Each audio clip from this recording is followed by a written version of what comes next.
Animalia, nos amis des animaux, peut commencer.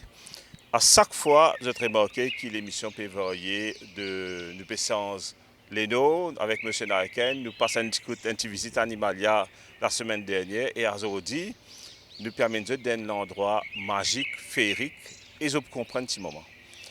Je connais ça qu'il y a un tiré, nous allons dire, un envie. Et dans le monde dire comme ça, ouais, moi j'ai envie, si tel monde peut encore vivre, moi tu prends envie de telle grande personnalité. Moi, un beau rêve, c'est qui, et souvent, moi je fais ça rêve là, moi dire comme ça, moi j'ai envie de ça bateau premier hollandais qui n'a costé la côte partie Maïbou là-bas, Grande Rivière, Sud-Est, et quand je peux full le sol mauricien pour la première fois, une île vierge qui jamais l'homme pas connaît, pas exploité, comment ça l'île Maurice a été.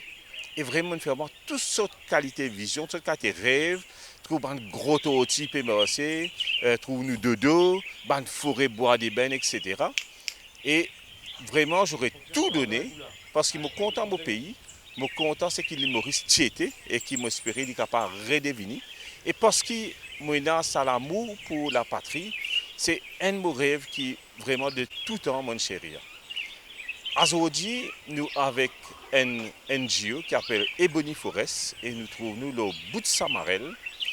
Et ça NGO là, ce but, c'est à faire revivre sa Maurice d'autrefois là. Bien sûr, pas dans sa totalité, parce que l'île Maurice, aujourd'hui, nous quand même en 2025, donc il y a une bonne partie de l'île Maurice qui est modernisée, il y a la ville, il y a le village, il y a la route, tout ça là. Donc, mais dans les parties des parcelles de forêt que tu es capable de faire, restaure la faune, la flore, des arbres endémiques, tirer des espèces envahissantes, remettre des animaux dans l'état naturel, même jusqu'à escargot. Donc d'abord, j'ai envie de dire un grand merci à Ebony Forest pour nous accueillir nous aujourd'hui. Et moi, on a toute l'équipe d'Ebony Forest avec moi aujourd'hui, enfin une partie de l'équipe plutôt, parce que c'est beaucoup de personnes à Ebony Forest, dont le fondateur, M. Owen Griffiths, qui nous intervient plusieurs fois donc, dans le parc de la Vanille. Et aujourd'hui, donc, il fait à nous le plaisir, et l'équipe nous fait nous le plaisir de nous accueillir aujourd'hui. Donc, je me présente une partie de l'équipe, une partie importante. Donc, nous avons Laetitia. Bonjour Laetitia. Nous avons donc Denis. Bonjour. Nous avons Estelle et nous avons Jevika. Donc, nous parlons de joindre sa bande là et je parle comprendre qui travaille formidable, je peux faire dans le plus grand des secrets et des silences. Et c'est un parc qui me dit ouvert au public. Denis, confirme-moi cela. Et donc, vous êtes capable, si je viens là, retrouver un peu ça la forêt d'antan avec des animaux en toute liberté. À tout de suite, aujourd'hui, spécial Ebony Forest, nous allons vers Nunatia Vierge dans l'île Maurice, comment tu étais avant les Hollandais. À tout de suite.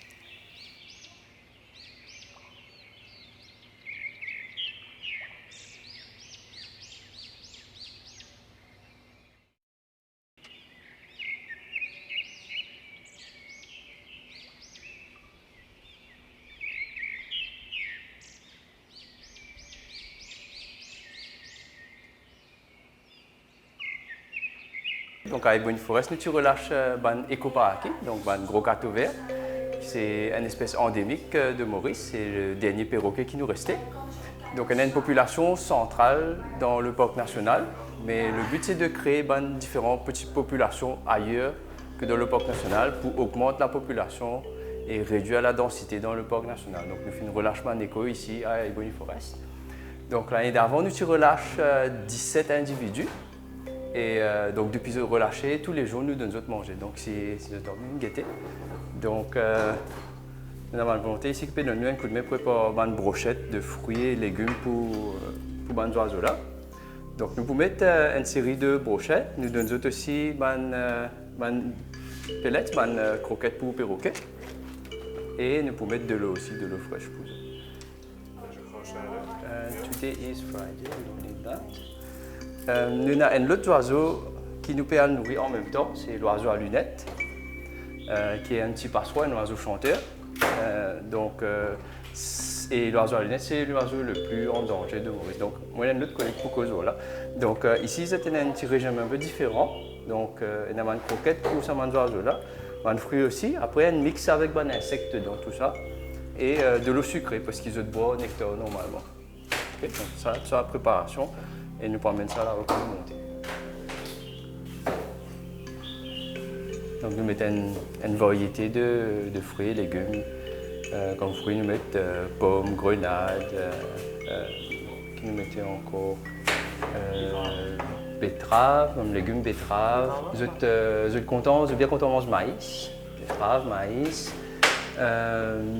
Du roman, nous mettons un peu pour variété, mais surtout, vous êtes contents de manger haricots verts, voème, tout ça.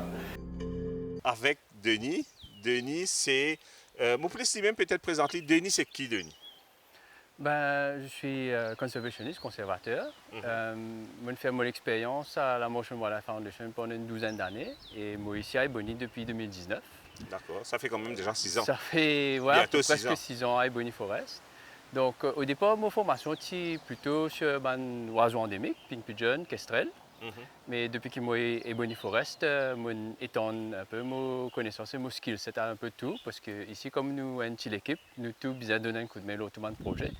Donc nous donner un coup de main, c'est alors tout ce qui est restauration de la forêt, les plantes, nous donner un coup de main avec les autres oiseaux, olive white-eye, les pigeons, nous donner un coup de main les reptiles, les tortues, les geckos. Donc vous êtes un peu quelque part, il faut mettre la main à la pâte dans la côte Bizanou. Côte Bizanou, voilà, un peu partout. Et en même temps, les servir peut-être pour extendre ou le ledge aussi, oui, nous profiter pour apprendre, c'est un domaine que j'ai jamais fini à apprendre. Voilà. Mais Denis, avant toute chose, je pense on choisir sa vocation-là par passion. Ce n'est pas un métier qui nous fait juste parce qu'il nous gagne la paye la fin du mois. Non, c'est un métier qui vous a fait en partie par passion, parce que c'est pas un boulot de bureau, rentrer 9 h, quitter 5 h. On est dans un horaire très flexible, et un jour, nous commençons bonnet, avant le soleil levé, et un jour, nous finissons tard. C'est pas tout le temps, mais dans la saison, par exemple, en été, c'est plus busy. Là, par exemple, moi, je peux faire un week-end, quand je peux donner manger aux oiseaux pendant un week-end. Et voilà, donc parce que vous êtes prêt pour adapter pour différentes situations. Parce qu'on aussi informe-nous aux antennes qu'à part ici même, là, à Chamarel et Ebony Forest, qu'il y a d'autres sites que je peux essayer de reproduire ce que je peux faire ici. Donc, c'est-à-dire la restauration de la forêt indigène et peut-être éventuellement sauvegarder, augmenter la population certaines oiseaux ou animaux donc endémiques. Exactement. Donc, Ebony Forest, nous, une organisation, mais nous avons 3 sites pour le moment qui nous est gérés, ici à Chamarel. Un dans l'est, près de Anse-Jonché, par là-bas, on appelle les vallées de l'Est. Donc là-bas, c'était jusqu'à récemment surtout restauration de la forêt, mais là, depuis cette année-ci, nous commençons à travailler avec les oiseaux, donc nous pouvons relâcher un gros cateau vert là-bas. Et plus tard, nous pouvons d'autres animaux comme les tortues qu'ils peuvent trouver ici à Ebony Forest.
Et là, je viens faire quelque chose d'unique et vous fascinez par cela. C'est-à-dire, c'est une relâche dans la nature, 14 tortues, donc, qui aujourd'hui peuvent vivre à l'état sauvage. Voilà, exactement. C'est une première, Maurice. Jusqu'à présent, tout le monde tortue trouve dans mon parc, dans mon enclos. Pénato ici, sauvage d'abord. Pénato sauvage. Donc ici, nous logs depuis ça maintenant là, dans la forêt aujourd'hui.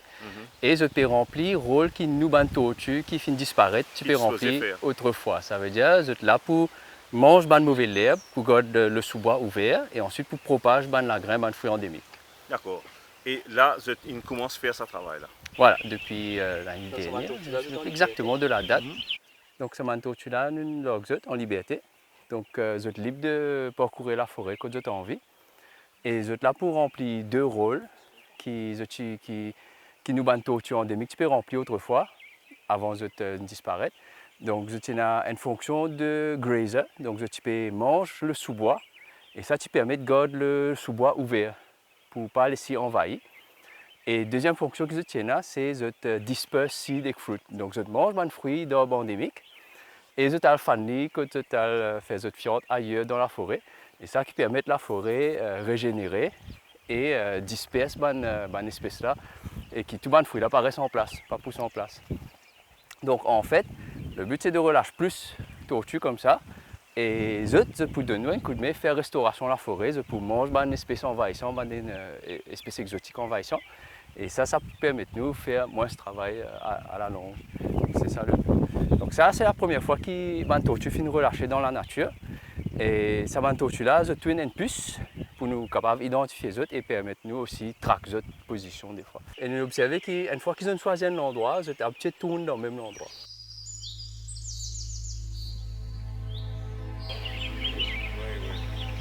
D'accord. On avait fait la visite du musée à la Mais ce qui est intéressant, c'est bon, nous allons là, bon avenir, il faut aussi couvrir avant de la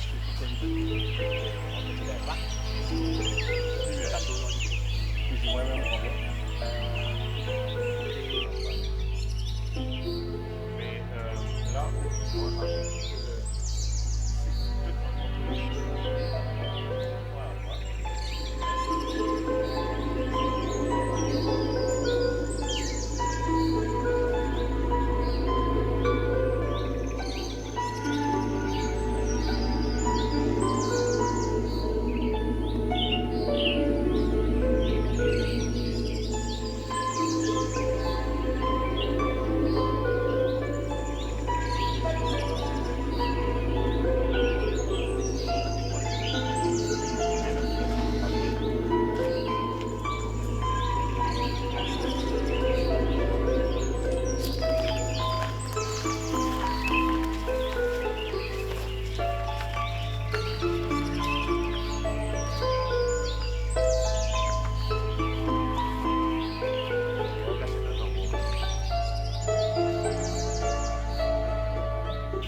Après, ils sont un petit peu moyens. Après, dans l'enclos, on a un enclos où il y a d'autres en quarantaine, sont un peu plus petits. Ou sinon, si on rencontre un peu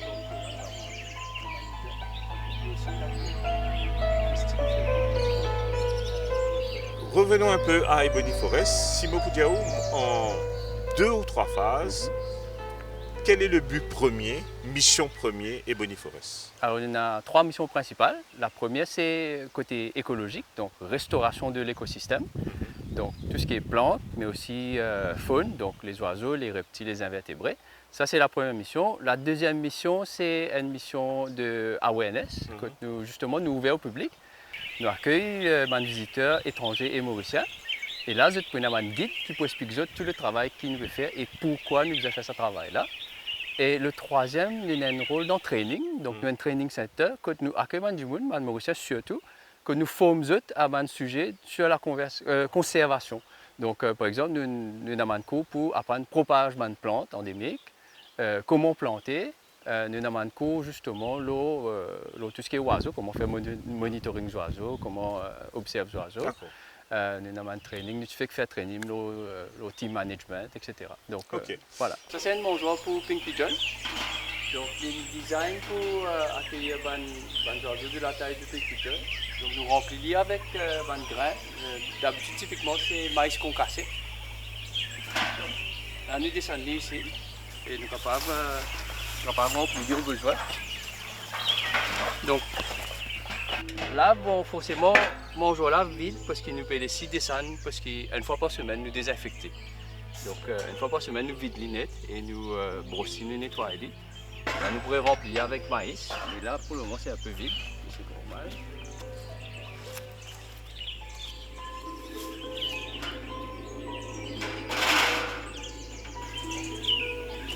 On va donner à manger au écho.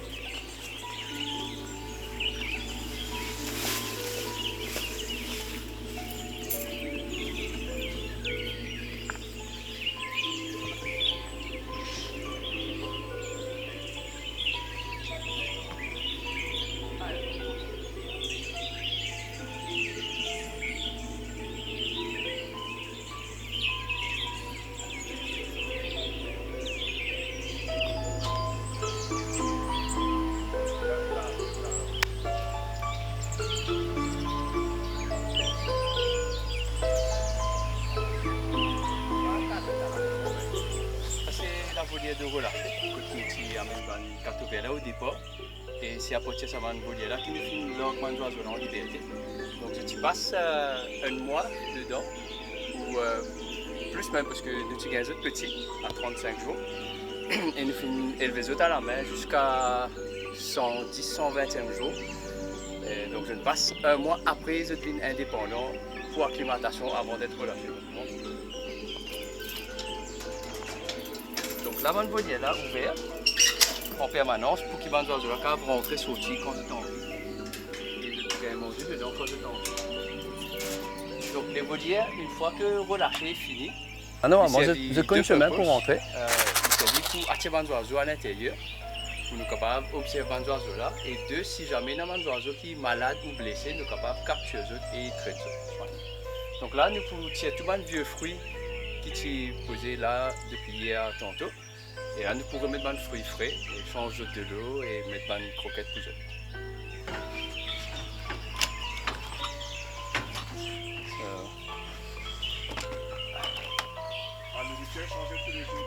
Ouais, 2 fois par jour en fait, 2 fois par jour. Donc nous tirons tout les brochettes et les vieux fruits. Et là nous remplaçons ces vieux fruits là par des fruits frais. On met ça au bas. Et les vieux fruits là nous pouvons composter parce que ne faut pas perdre. Nous faire compost avec et ça nous peut servir dans pépinière.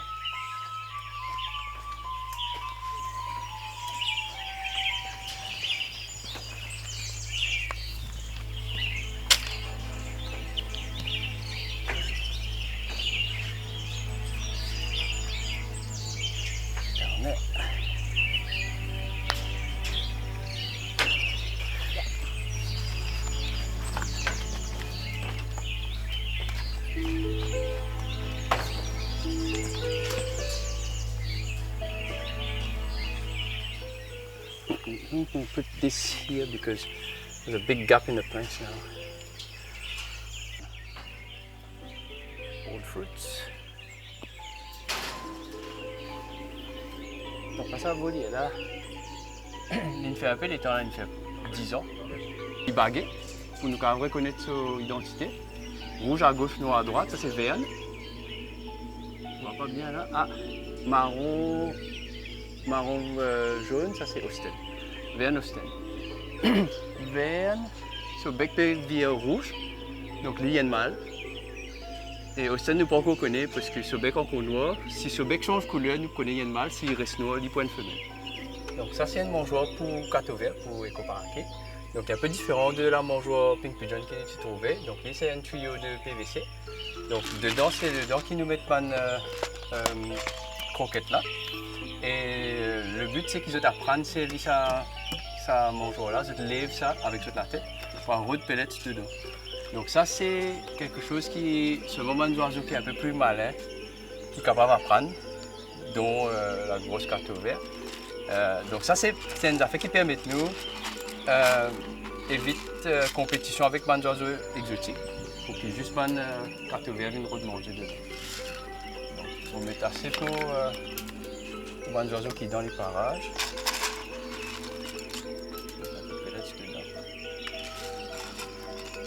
Donc il est aussi important qu'il essaie de rendre ça mangeoire là imperméable parce que les mangeoires qui sont dans ouvert dehors, s'il a pu tomber, qu'il va une croquette là mouillée, bon, il n'est plus trop bon pour les oiseaux là. Donc on essaie de une méthode pour imperméabiliser. Donc ça système clapé là ici, là, on a une pause là, pendant cette première année, je passe beaucoup de temps à explorer au sol pour aller découvrir mon affaire. Donc nous pensons quand même assez vulnérables aux chats sauvages et aux mangoustes.